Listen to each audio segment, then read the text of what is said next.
Pemimpin redaksi Garuda TV Eli Husin berkesempatan melakukan wawancara eksklusif bersama Kepala Komunikasi Kepresidenan Hasan Nasbi mengenai Danantara. Hasan Nasbi menjawab terkait pro dan juga kontra Danantara yang ada di masyarakat. Chief, Danantara ini masih di tengah bahwa ada kita punya Danantara gitu ya, dan sekarang masih pro dan kontra di masyarakat, tapi yang kontra juga ramai, bahkan kemudian misalnya mengemuka bahwa ini kok masih belum, infrastruktur belum maksimal tapi sudah diumumkan dan lain-lain. Jadi memang masih pro dan kontra masih ramai ya, Chief. Gimana menjawab tentang ini? Orang itu kan ingin kalau hari ini diumumkan terus besok simsalabim sudah jadi gitu. Kalau hari ini diumumkan berarti dia akan berproses membentuk, berproses menyusun, baru berproses untuk melaksanakan.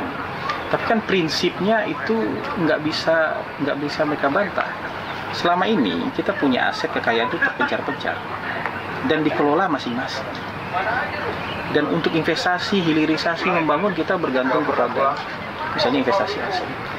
Tapi setelah dihitung-hitung, ini kan sebuah kejeniusan. Ketika ini dikumpulkan, loh kita punya uang yang sangat besar ini, 900, punya aset yang sangat besar ini, sanggup loh kita membiayai proyek-proyek hilirisasi, proyek-proyek pembangunan kilang minyak, proyek ketahanan pangan, ketahanan energi, sanggup kok kita membangun pusat artificial intelligence, macam-macam, ada 20 lebih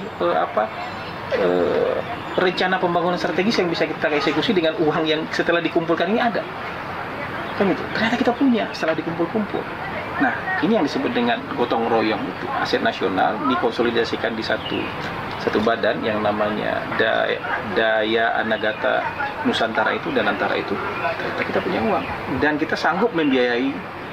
Jadi hilirisasi itu kan punya nilai tambah, ada yang 4 kali nilai tambahnya dibandingkan kita mengekspor barang mentah. Bisa 10 kali nilai tambahnya dibandingkan kita mengekspor barang mentah. Bisa mungkin 20 kali nilainya kalau kita sampai betul-betul di hilir. Itu kan nilai tambah yang luar biasa. Tapi selama ini kita tidak bisa mengeksekusi itu, menjalankan itu. Kenapa? Kita betul-betul bergantung sama investasi asing. Kalau kita lihat karena uangnya terpencar-pencar, kita nggak sadar bahwa uang kita banyak.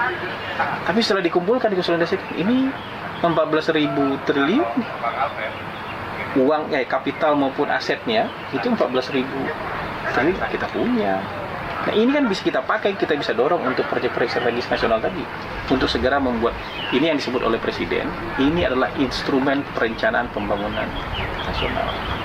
Ya, kalau orang pesimis, coba lihat negara lain sukses kok dengan punya lembaga serupa. Singapura punya 2 lembaga serupa, ada GIC, ada Temasek, sukses.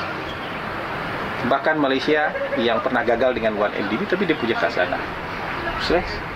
Di negara Arab loh, ini bukan negara Eropa, negara Arab punya Mubadalah, punya Emirat Arab, sukses besar. China punya CIC dan satu lagi saya lupa, sukses.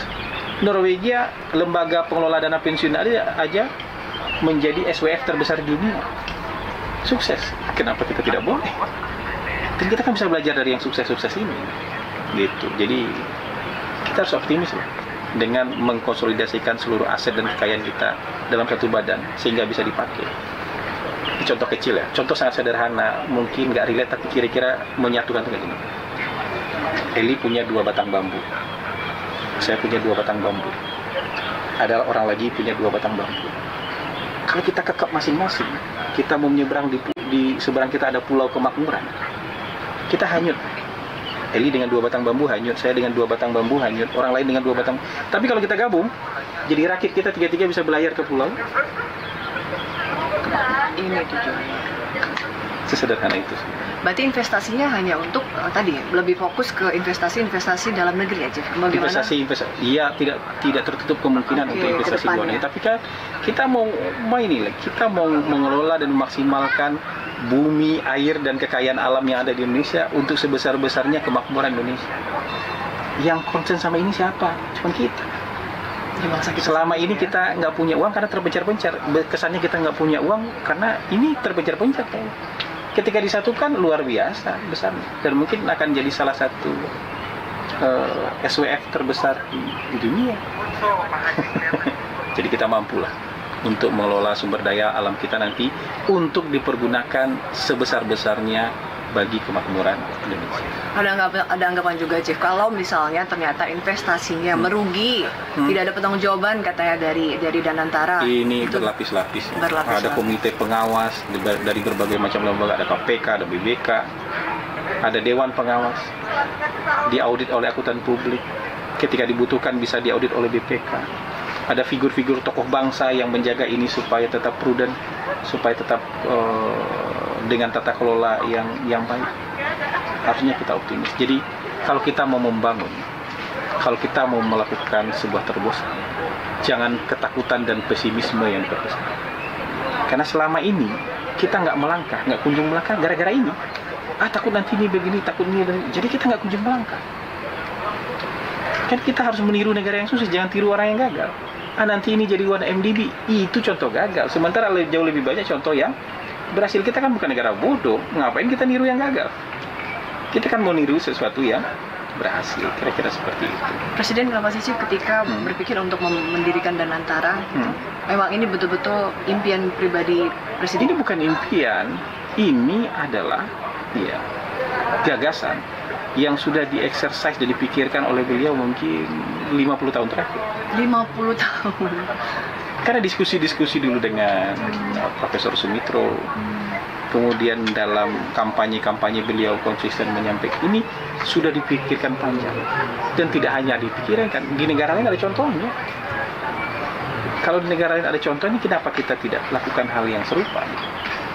Makan bergizi gratis, itu ada contohnya di 105 negara. Dan negara-negara itu terbukti menghasilkan generasi yang jauh lebih baik dengan program makan dan bergizi. Kenapa kita tidak lakukan? Kan kira-kira seperti itu. Ya.